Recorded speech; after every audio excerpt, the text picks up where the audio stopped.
everyone, and welcome to our roundtable talk on how to recruit and retain volunteer firefighters. So excited to be here. We're going to talk about some of the different challenges that are happening in today's world. And today's roundtable is brought to you by the National Volunteer Fire Council. And I'm your host, Dr. Candace McDonald. I'm the Deputy CEO of the NVFC, and I'm also been in the volunteer fire service for almost 20 years. And today I am joined by some great people. I got my good friend, Chief Dan Krasinski from New Jersey, Chief Joe Marucco, our NVFC director from Massachusetts. And we also have Deputy Chief Tom Blatt that I'm just meeting for the first time today from College Park Volunteer Fire Department in Maryland.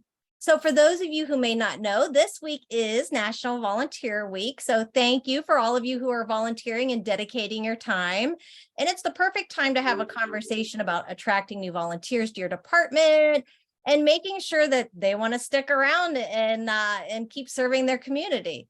So with that being said, it's no secret that recruiting and retaining volunteers has been a widespread struggle for departments all across the U.S. It's, been going on for a while. So today we're going to discuss some of those issues and address some of the challenges. And we hope to provide you with some unique strategies that can help you overcome those barriers and make volunteering for your department an attractive option. But before we jump into today's discussion, I'd like to take a few minutes to let our panelists introduce themselves. And I'm going to start with my good friend, Chief Dan Krasinski from New Jersey.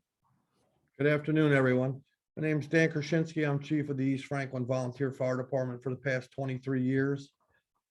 We have 64 active firefighters at this time, and we're 100% volunteer and do not do any EMS.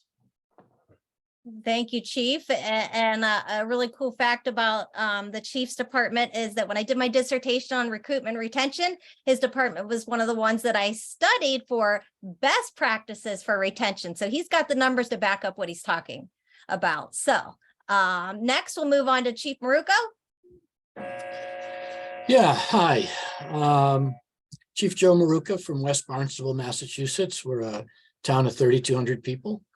We have 40 volunteer firefighters. We have 5 part-time and we have 5 full-time. We are an ALS ambulance service, and that kind of complicates our world in a lot of ways.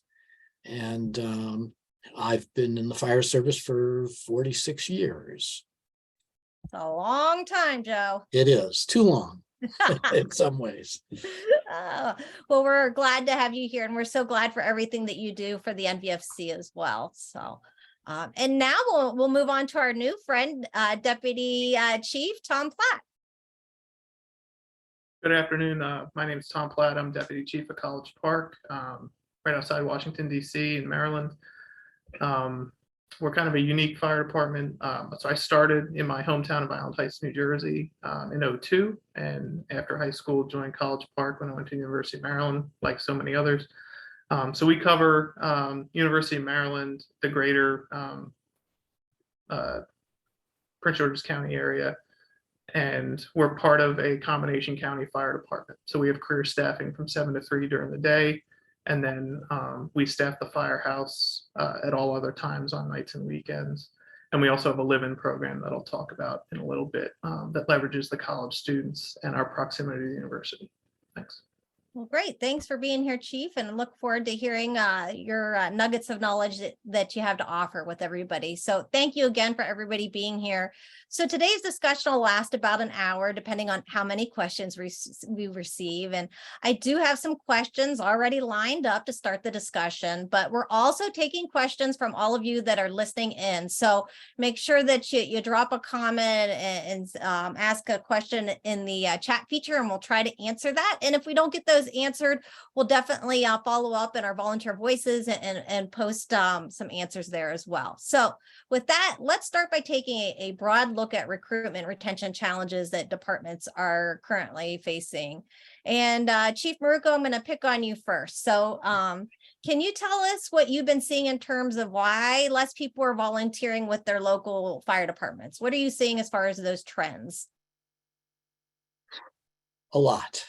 And it varies a little bit by where in the country you are.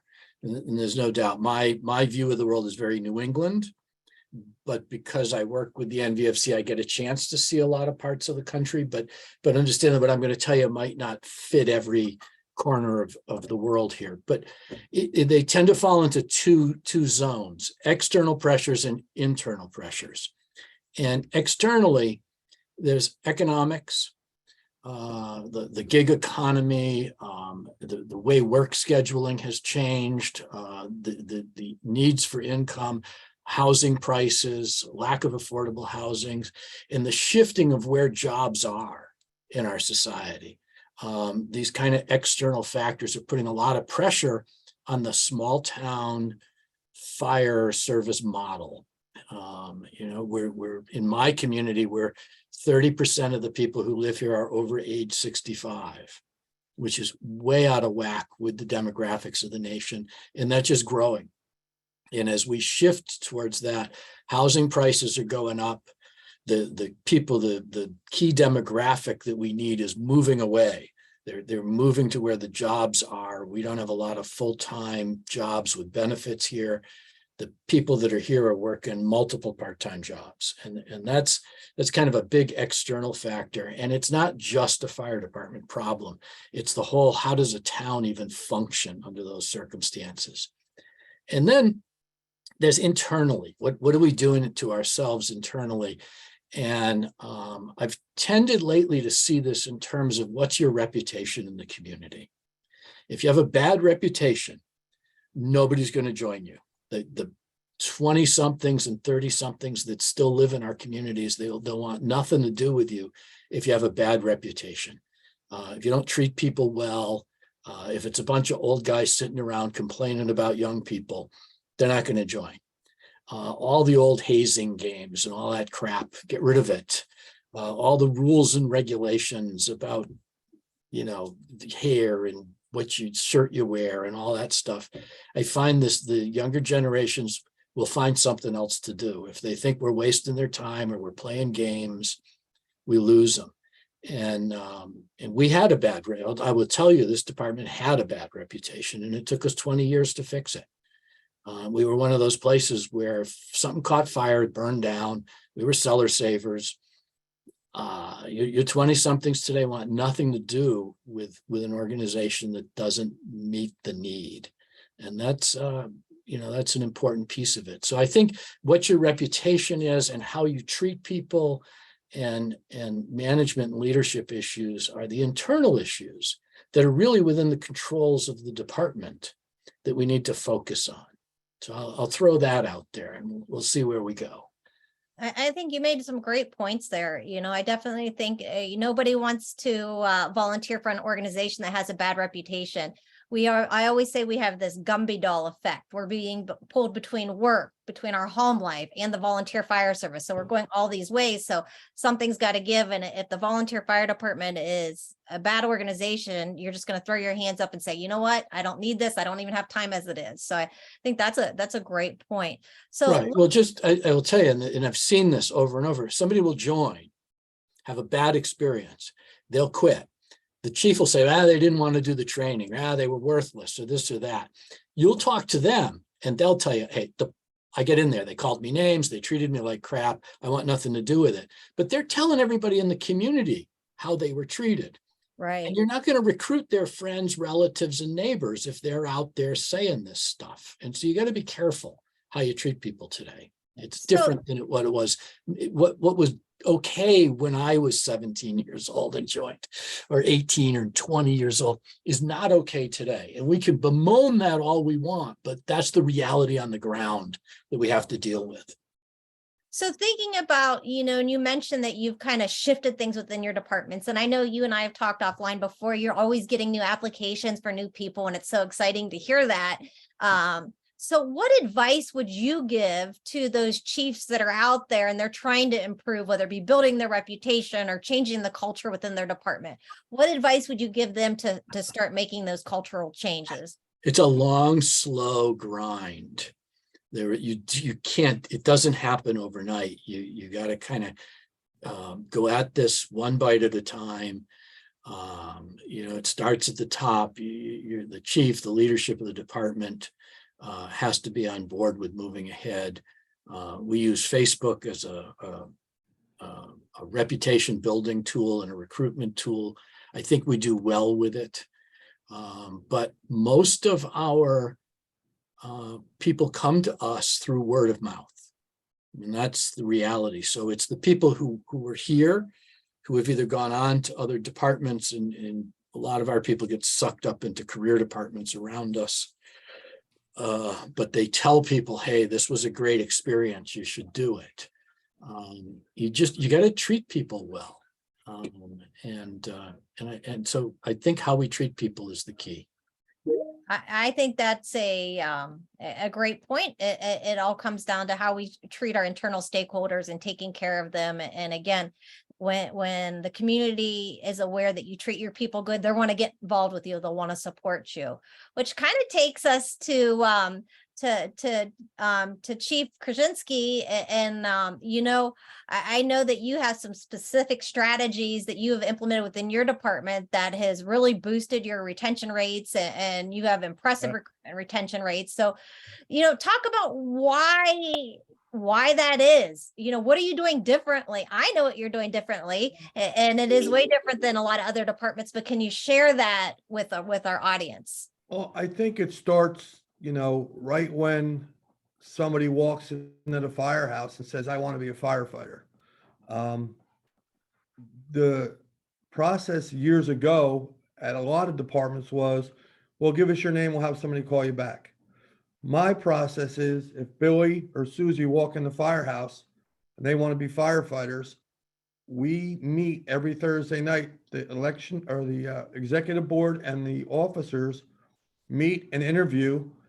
We process their paperwork and we pass it down to the Board of Fire Commissioners. And once their background check comes back, they go for a physical. So realistically, you're not waiting 3 months. You're not waiting 5 months, 6 months to be a firefighter. You could be a firefighter within 2 weeks riding the fire trucks. Because if they come into the firehouse, they want to be firefighters. To tell them to come back or call this number, or the guy's not, the guy who gives out the applications isn't here tonight, he's playing softball and he's playing for the next 5 Thursday nights, that's not going to do anybody any good. I think one of our ways that we keep people and we get people, like the chief said, is word of mouth. We are a very busy department. We go mutual aid to a lot of towns around us as a rapid intervention team. And most of the people that belong to my department don't even live in the district. We run duty crews 6 nights a week, 7 p.m. to 10:30 p.m.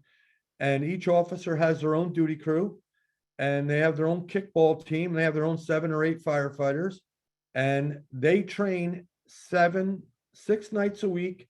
And then one daytime, there's a bunch of guys that are cops who can meet together with the guys that are off, and they come and do the same drill.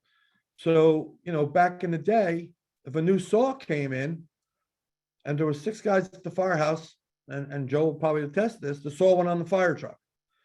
And then we had a house fire and somebody said, hey, Bob, go get the saw. We got a new saw? I know nothing about the saw.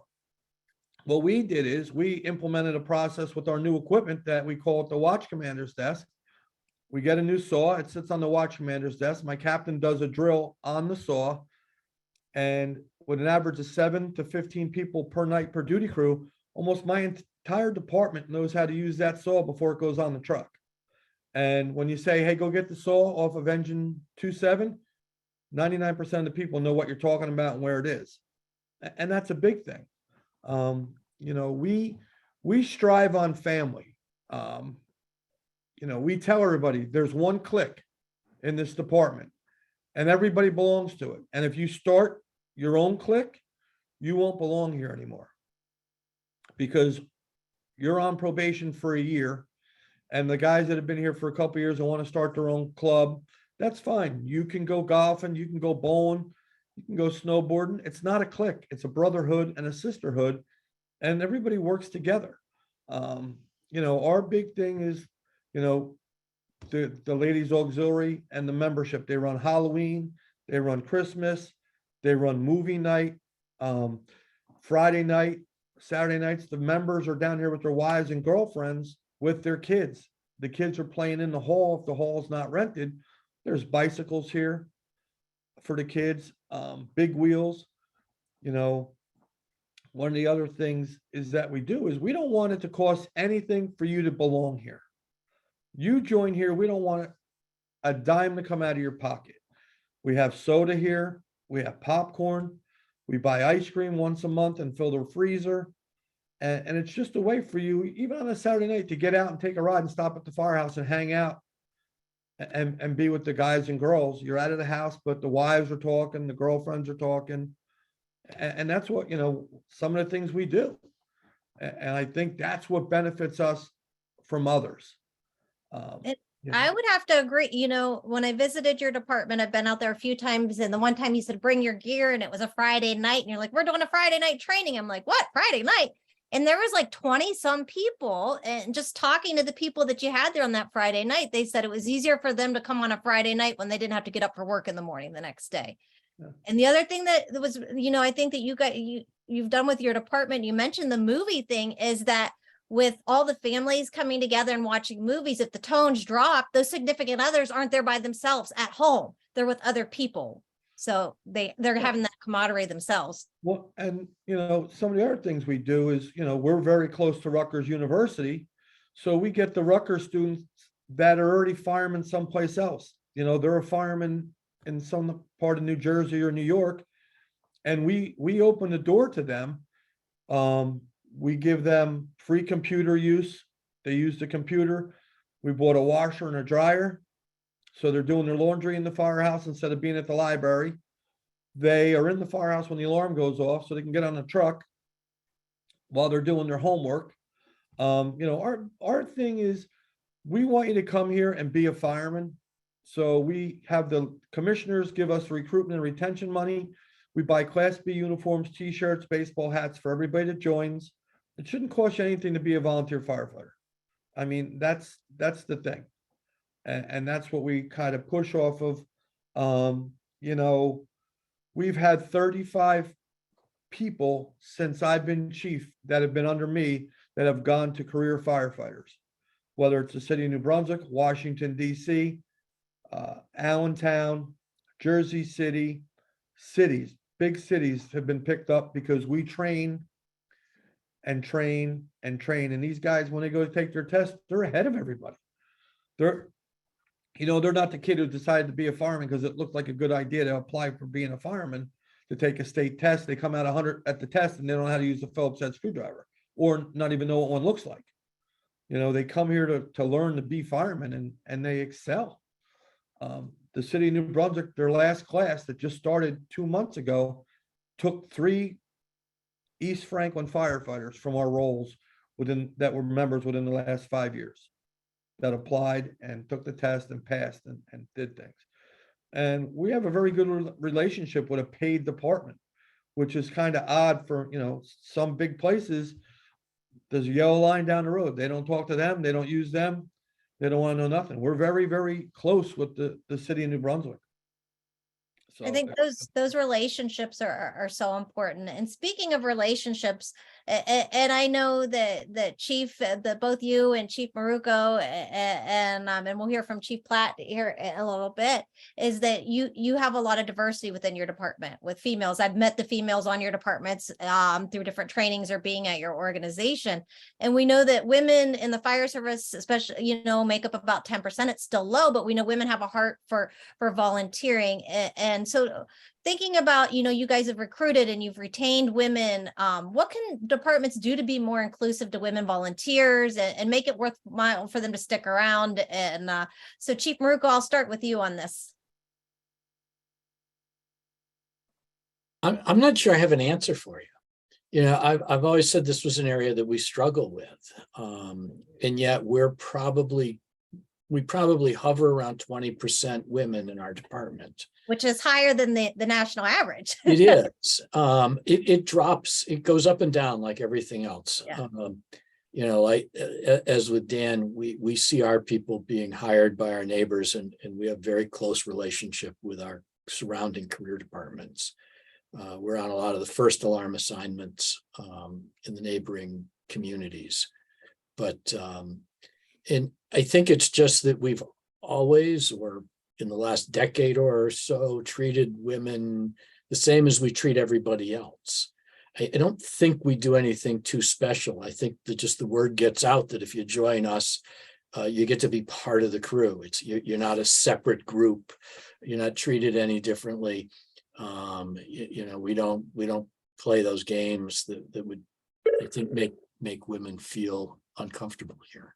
I think that's great. And one of the things that I thought was really neat about your department was that the NVFC had the Recruitment Retention Summit back in Arizona over the summer. And one of the instructors at the summit was a female from your department. So being able to, to support that. And so I thought that was great that you fostered that type of leadership and mentorship. Yes, one of our shift commanders is a woman. That was Kim, who. Yeah. And she runs one of our duty groups. We have 4 rotating duty groups at night, and she's responsible for one of those 4 groups.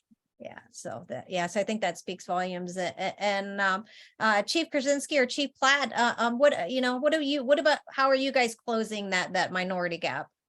Well, we try to treat them all the same. We're one family.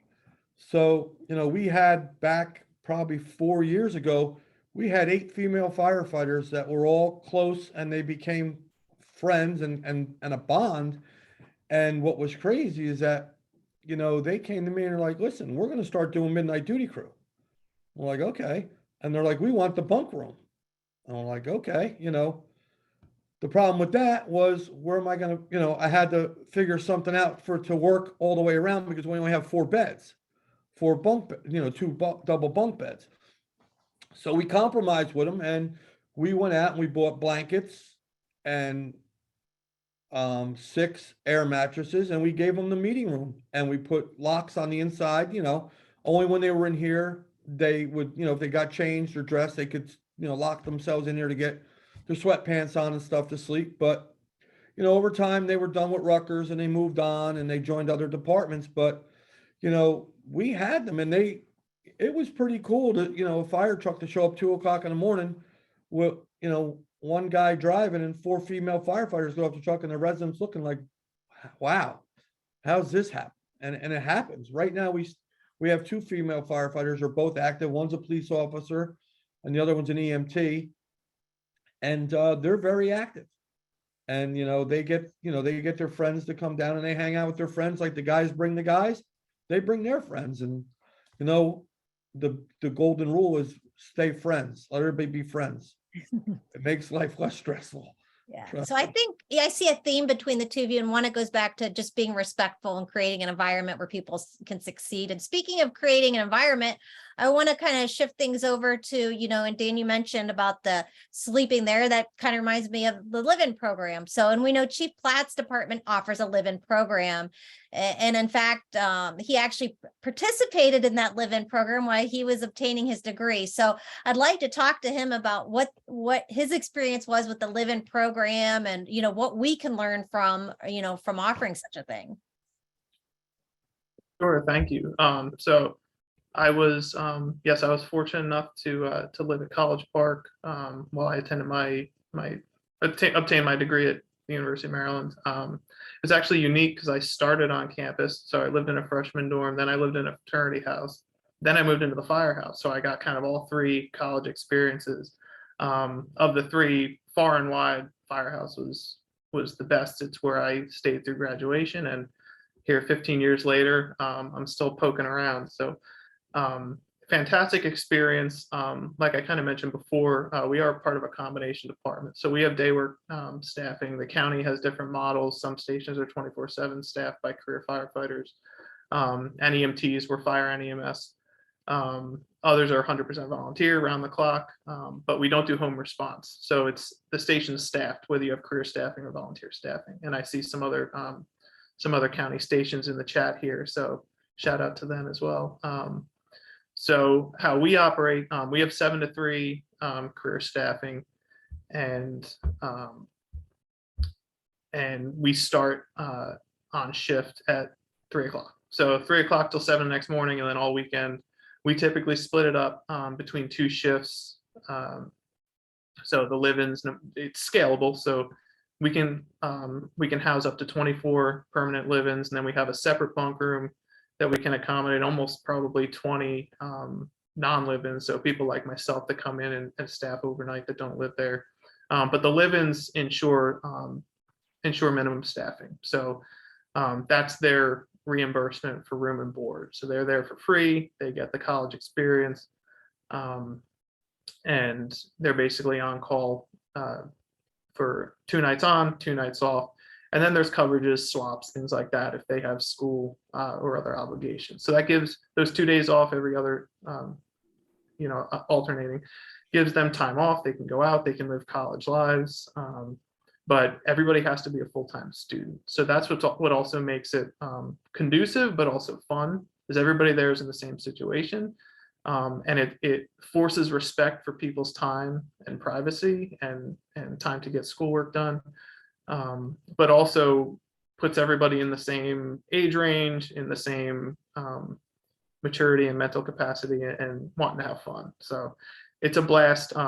We are fairly busy, so we're anywhere between 3,000 and 5,000 calls a year between fire and EMS. So when you're a live-in, you're running between 500 and 1,000 calls yourself. Wow.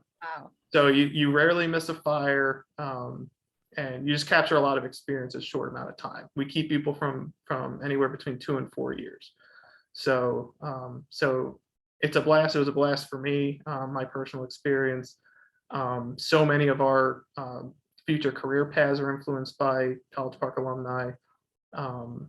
And we have some impressive alumni out there in the industry.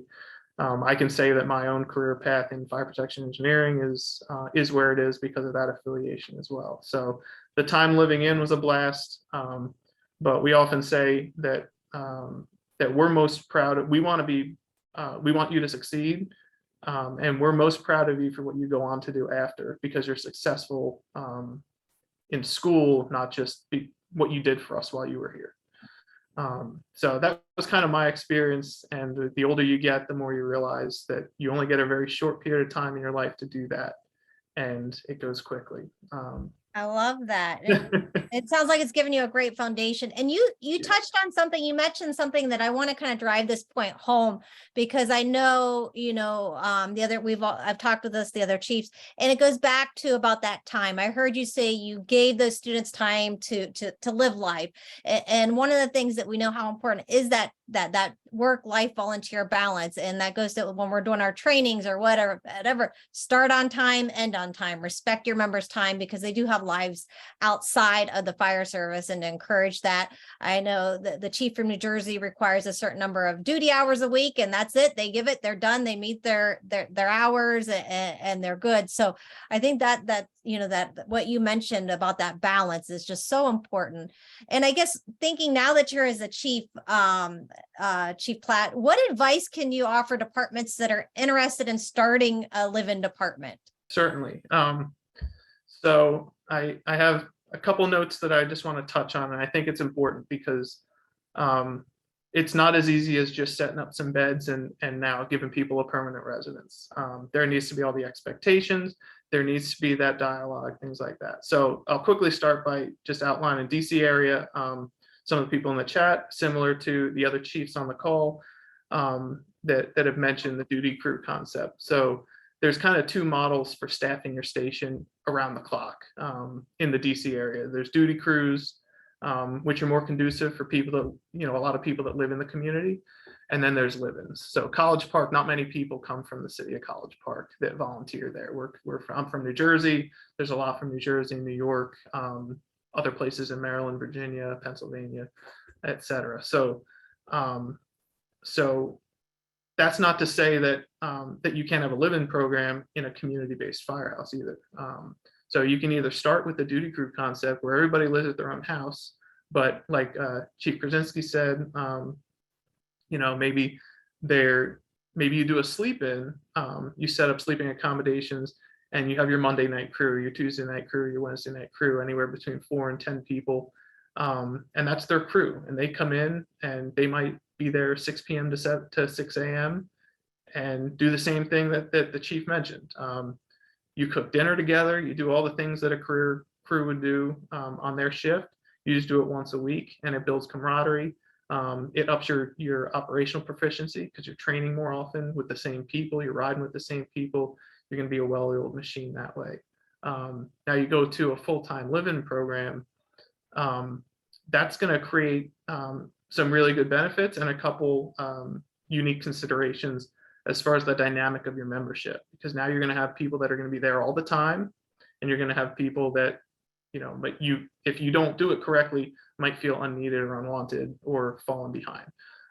So I'll touch on that in just a second, but basically it serves in so many different beneficial capacities, having a live-in program. And I want to stress that you don't need to be in a combination or fully staffed firehouse. You can do this as a home response department. You don't need to be in a college town to do it. Any town in the United States has that key demographic of maybe 18 to 25 years living in their parents' home still, otherwise might be looking for an apartment, something like that. This gives them kind of a dormitory style, college style experience for people that might not otherwise be going to college, without just getting an apartment somewhere with 2 or 3 of their friends. And it gives them something to do in that experience. So the important thing is realizing that there are multiple facets to it. So living accommodations, if you're going to commit to it, you want to make sure that you match or exceed what they can get on the outside. As the other chiefs have already mentioned, if there's other stuff going on in the world that they can be doing and you're not meeting their needs or their expectations, they're going to leave. And as weird as it is to say, once you start a live-in program, and a lot of other places are, now there's competition. A lot of people in East Franklin don't live in East Franklin, for example. So if somebody doesn't need to respond from their house within a reasonable travel distance to get on a piece, they're going to find a live-in program somewhere else that's more fun or has more to offer. So just something to keep in mind. You want to make sure that your living accommodations meet or exceed apartments or what other stations are doing. And so many other stations, if you give them a call and say, we're thinking about starting a live-in program, they're going to help you out. We're an open book, open door. And we're happy to share with anybody what we do. Keeping in mind that, I'm from a home response fire department in New Jersey. I know what it's like, and I know that culture. So I can say that even knowing that culture, that it is possible to scale this type of program elsewhere. So making sure that you're providing to the diversity between men and women, you're providing living accommodations that might be suitable for both men and women, independently, but also to coexist. That's bedrooms and bathrooms. We happen to have 2-person bedrooms, and every 2 bedrooms share a bathroom.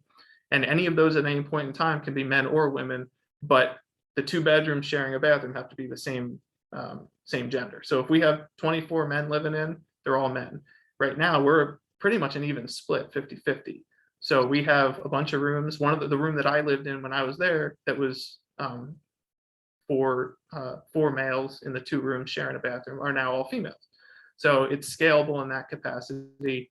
We do have men and women non-live-in bunk rooms that we can sleep in as well, and it's very coexistent. And then we want to provide what an apartment or what other living accommodations would be provided in wherever the competition is, whether that's an apartment, their parents' basement, or another firehouse.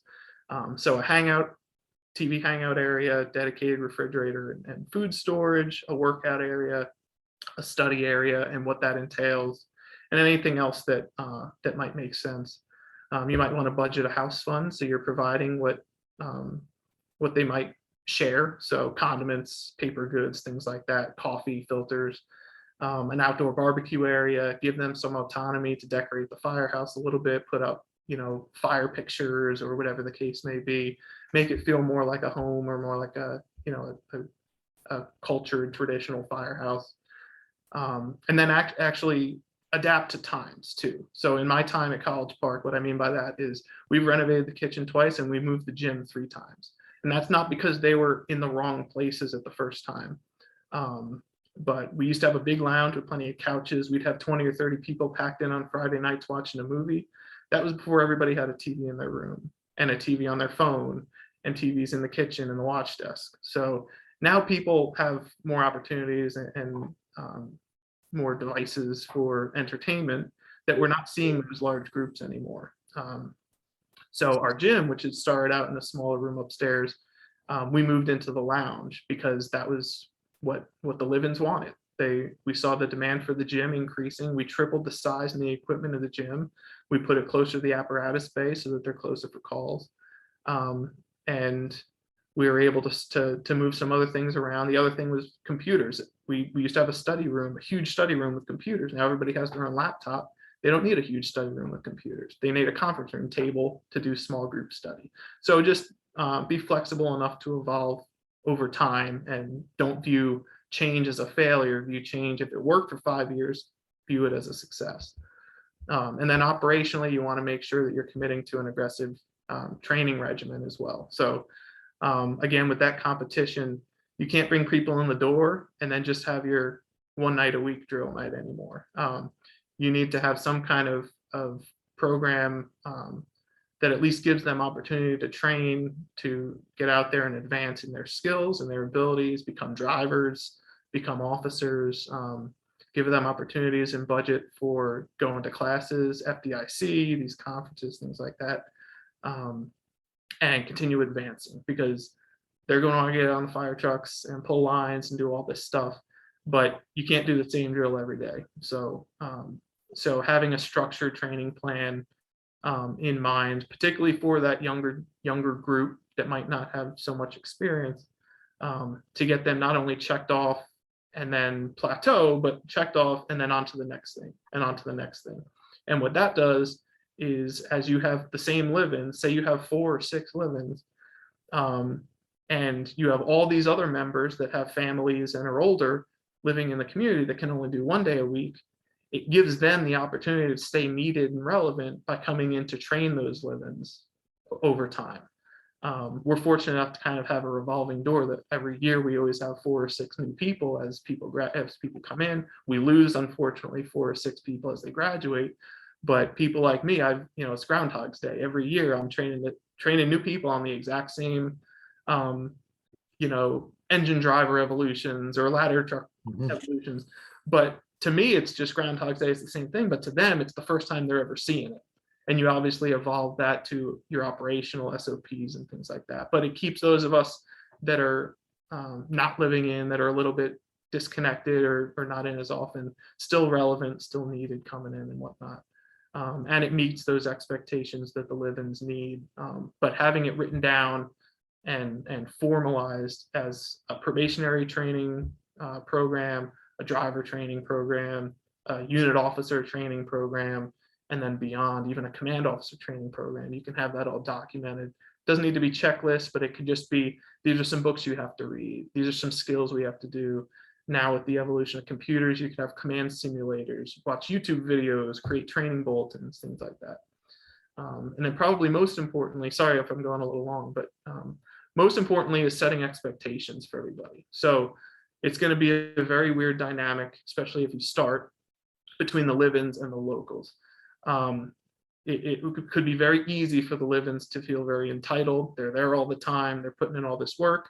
Everybody has to remember that they're being compensated for that. They're being compensated. That's part of a contract. And you should be writing a contract between either a dormitory advisory committee or the chief or the president or the board of directors or the commissioners, between that live-in and that entity, that overseer, that these are your responsibilities in exchange for free room and board. And those responsibilities need to be explicitly defined, because on the flip side, you don't want different expectations of, maybe say, just for argument's sake, the old timers that are coming in saying, why are the floors not buffed? Because these live-ins are here every day. Well, they're here for a specific, floors swept and mopped, apparatus bay, trash picked up, trash taken out. apparatus washed, equipment checked. If that's what's expected of them, they're not expected to be polishing every square inch of the floor and the walls and cleaning air ducts and all this other stuff. If that's not what's expected of them, there needs to be a limit there. And at the same time, you can't absolve the non-live-ins from any kind of responsibilities, because one, it's their firehouse too, and two, if the same 4 people are checking the saw every day, then I'm not going to ask that local member that comes in, once a month to ever use the saw. They need to be operationally proficient as well. So it's a balance, and if you build the culture like the other chiefs had mentioned before, of it being a positive place to be, you're not creating competition. There is no competition. At the end of the day, it's a volunteer firehouse. Live-ins chose to be there. You chose to step up and do a little bit more, but you can't have any heartache about the person that comes in once a month and just wants to ride and will do the minimum. The minimum is the minimum because it's acceptable. That's a great point. And you made so many great points. I appreciate you sharing all of those.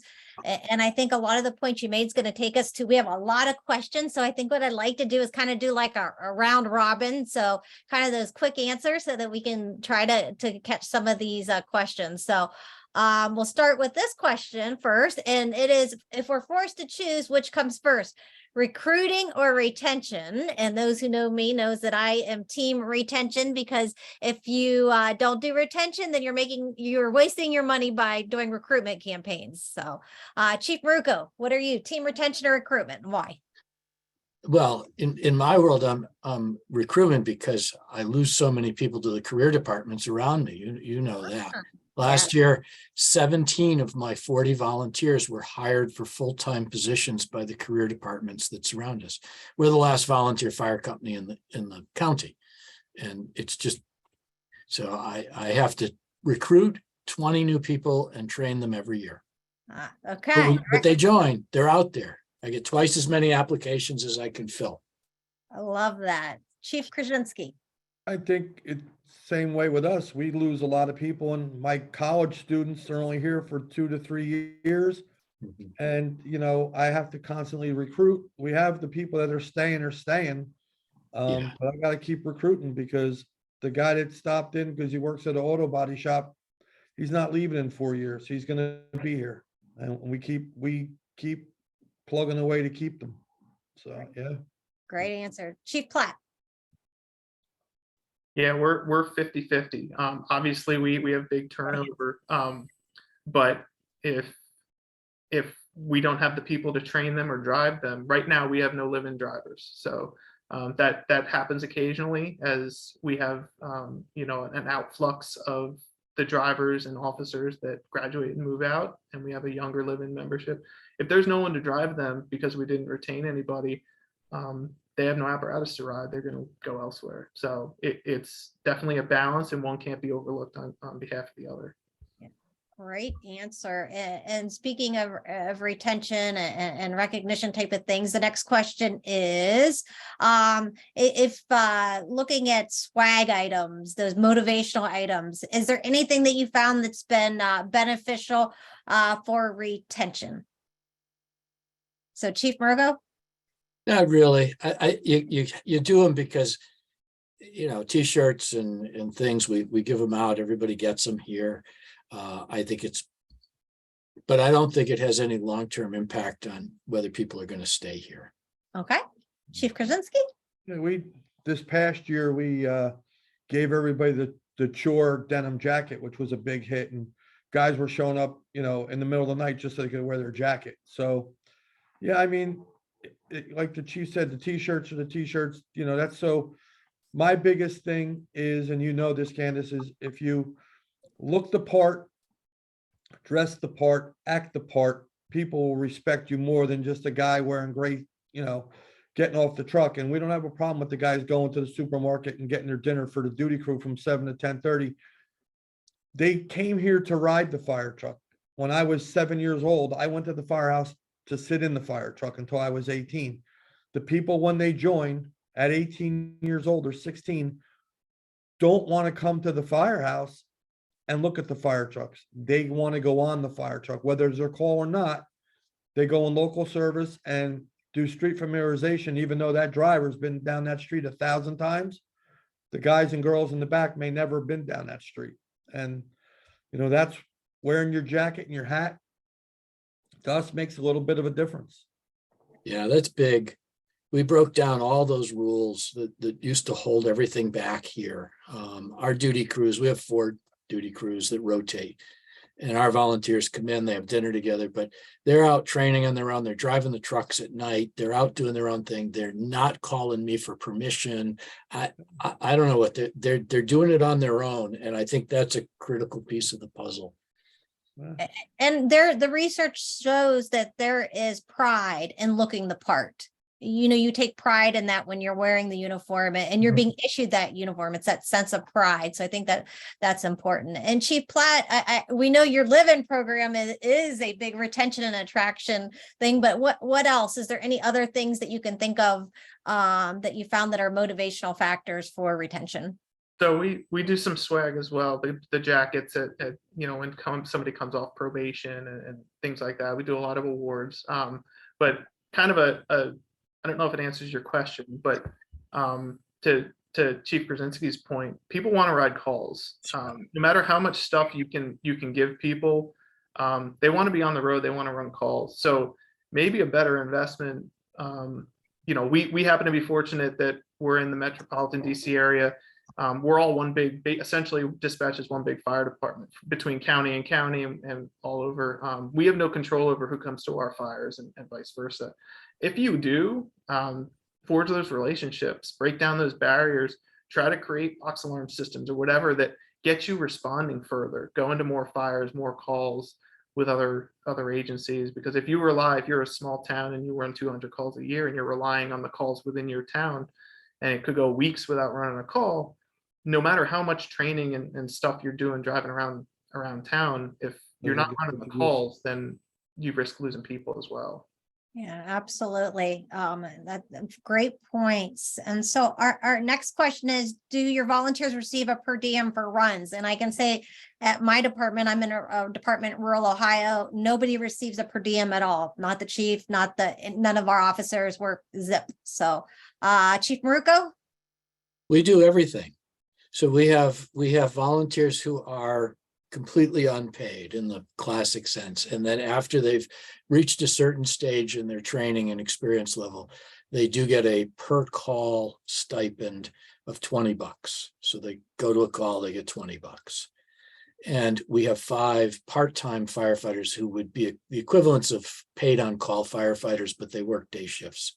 They do some day coverage for us. And then I have the 5 career firefighters who are full civil service union, collective bargaining agreement guys that are good, and then myself and the deputy chief. So we have all elements of it, and it's very tricky to manage all these elements of it into a single soup, but it works for us. But I'll go back to Tom, and that is, we do 600 to 650 calls a year, and it's hard. We maybe get 1 building fire a year if it's been a busy year for us, and it's 70% EMS. And burnout in EMS seems to be much harsher than burnout in the fire side. And that's why we broke up into the duty squads. And some of those groups they get together here. Some of them stay overnight, and part of the group responds from home. So we're kind of in a hybrid world between these systems. Great. Chief Krasinski? Our firefighters get $6 a call, and the chiefs get 7. So, that kind of works out. On holidays, we actually got an agreement with our board of fire commissioners. If the district office is closed for any type of holiday, which is a benefit for us, that on Easter, for all those burnt hams and Thanksgiving for the burnt turkeys, you get $14 a call. You get double the credit. So at the end of the year, the guys who make 450, 500 calls get a nice clothing allowance check. They write it as a clothing allowance check. But it's nice. And, that I think isn't the tiebreaker. That's not why everybody joins here. It's something that's added on. They didn't join here to be give me $6 a call. I don't have to work anywhere. I quit my job at Wawa. I'm gonna hang out at the firehouse and hope we have 100 calls this week. You get the check in November so you can take care of your holidays. And that's how it rolls. That's a nice thing. And I think I'm going to jump to the next question because we only have about 9 minutes left and we have some really great questions here. So the next one, and I don't know who wants to take this one, is how do you deal with cliques? How can you kind of squash that? What is your best advice to try to bring unity and have that conversation? The chief can't belong to any of them. Good advice. Everybody has to feel that the chief is on their side and that he cares about them. And that's your starting point. If the chief is seen as part of the clique or part of a subgroup within the department, I don't think there is a solution. There isn't, I'm managing full-time, part-time, and volunteers, and neither group or even the subgroups within them can visualize me as being a cheerleader for one group over the other. And that's very tricky, but I think it's critical for chief officers that we be above the fray, and it starts by leading from there. Great answer. I think, Like I said earlier, we don't want cliques. We don't have cliques. 8 guys and girls want to go bowling. It's not a clique. I'm sure, Chief, both of you have your go-to people, but that don't mean that's a clique. That's the guy that I can call tomorrow and say the truck needs to be dropped off for service, and they take it for service. It's not the chief. Because they're available. Because they're available. Right. But it's hard. It's a very tricky area to navigate. That's what I find. Yeah. And I love that. I love both of your answers. And maybe that's that, sharing that this person does a lot because they are available. It's not because they're the favorites, that communication piece. And speaking of kind of communication and bringing change within the department, Chief Platt, I'm going to give you this question. And the question is, how can individuals encourage change within the department to bring it to the 21st century without making the seasoned members feel like they're getting left behind? Well, I think it depends. Depends how long you yourself have been in.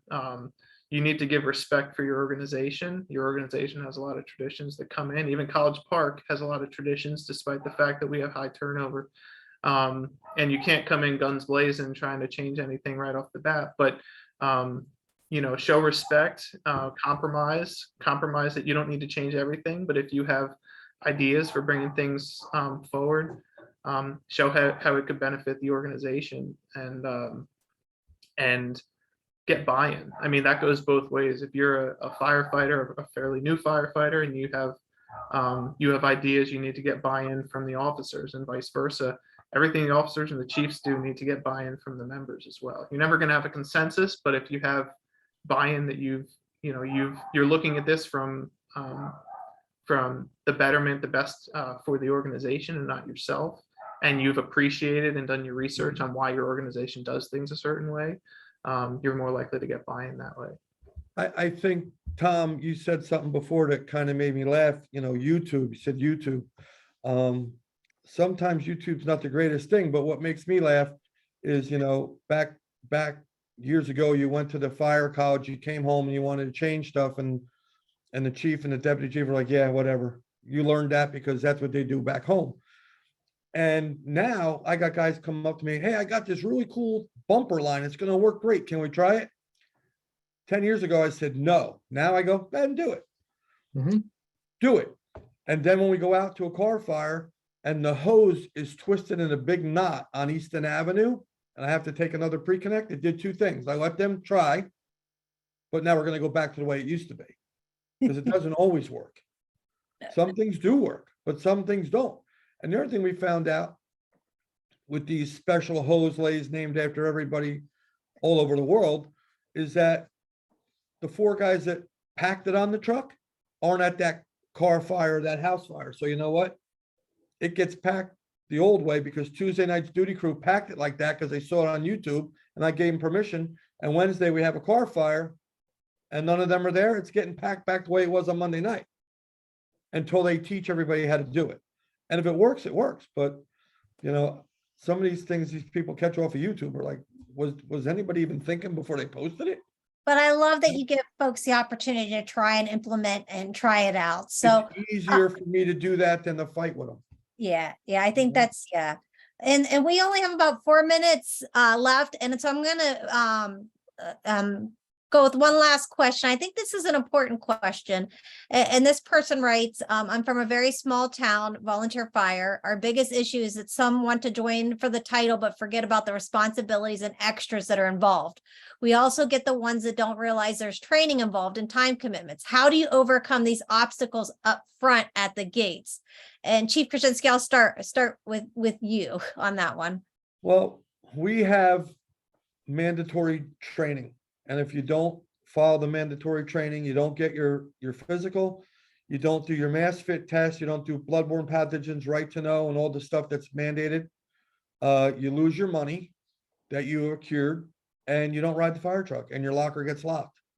It's that simple.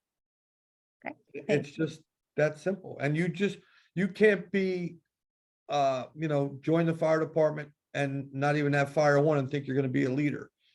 Those are the type of people that need, and I always say this, sometimes you learn more sitting in a stool in the firehouse, listening to the 6 old guys that are sitting up front, talking about things they came across and did and know how to handle it, because it might happen again and you'll remember what you heard.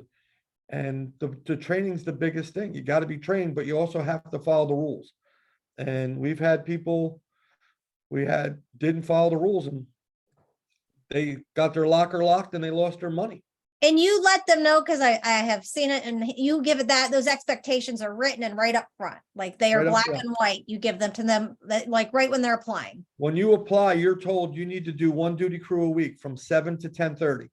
So the night, that your wife's at knitting and there's no kids at home, that could be your duty crew night, 7 to 10:30. Come, train, learn. You don't do your duty crews, you don't do your credits, you lose your gear. It's that simple.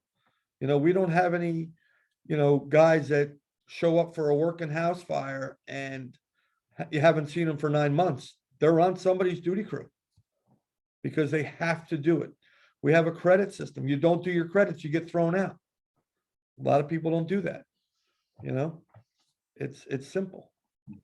I think those are all great points. And we have about 2 minutes left. And I want to make sure we're respectful of everybody's time about starting on time and ending on time. So there was one thing that I did want to touch on, Chief Platt and Chief Krasinski and Chief Maruga. You guys both mentioned about, getting people involved right when they join. I just want to remind people that we do have the new recruit online training that you can send your new firefighters through. So if you're waiting for them to go to fire school or EMS school and they need something to do, check out the MVFC's online new recruit training. We have a bunch of different modules that they can take on learning about, about the fire service and just a lot of great classes. So check that out. That's a great way to keep people active while they're waiting to actually ride the truck, so to speak. And just before you cut off, one of the things, and I think we all forgot about it, is that you got to give that new female or do that new male firefighter that joins a solid mentor,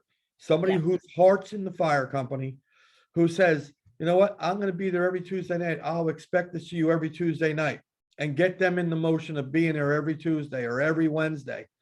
And when they don't show up for a call 3 o'clock in the morning, let the mentor, not me, the mentor could call them. That's your good. Your phone work? Your phone work? We have a call. Are you coming? Yeah. Because it takes it off of us. Yeah, that's a great point, that mentor. And if somebody's not coming around, maybe they're struggling with a mental health issue, or they can call and say, hey, haven't seen you around. How are things going? And maybe they say, oh, I'm taking care of an aging parent, or this is going on with my spouse. And then we can link them to help. Like the MVFC has the helpline, and a lot of departments have, different ways. So I think the mentoring is so great. So thank you for that final piece of advice. And I want to thank all of you for participating today and being part of today's discussion.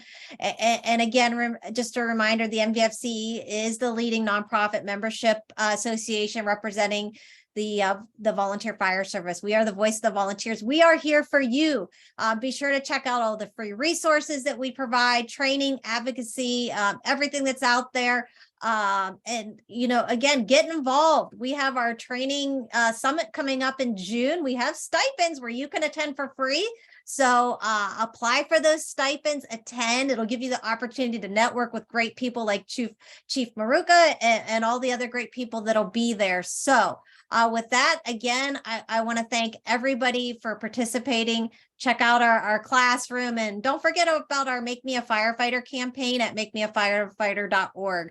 That's the place where your department can utilize all of our free tools and resources to help you find new recruits for your departments. It is all free marketing stuff. You just log in there, you can create all these custom pieces right for your department, and it's free. If there's something that we didn't answer today, be sure to reach out to our communication coordinator, Sierra, at sierra@mvfc.org. You can find her information on our website. Reach out to me, reach out to any of our panelists, follow up, use this as an opportunity to network and continue the conversation. So with that, I want to thank all of you guys for participating. And Candace, I think, before I go, and Lisa, one thing for the chiefs that are listening, you have to give yourself one night a week that's no firehouse. Yes. I've been chief for 23 years, and everybody that knows me or my family knows that Tuesday night is no firehouse. Take the night off, let them call the deputy chief or the assistant chief. And I actually tell everybody, unless the firehouse is on fire, don't call me.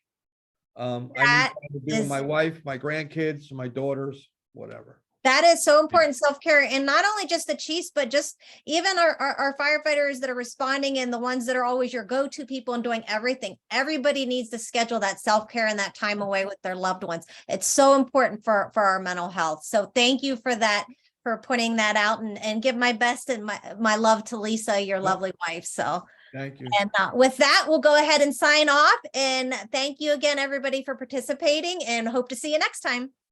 Thank you very much. Have fun. Talk to you soon. Bye-bye.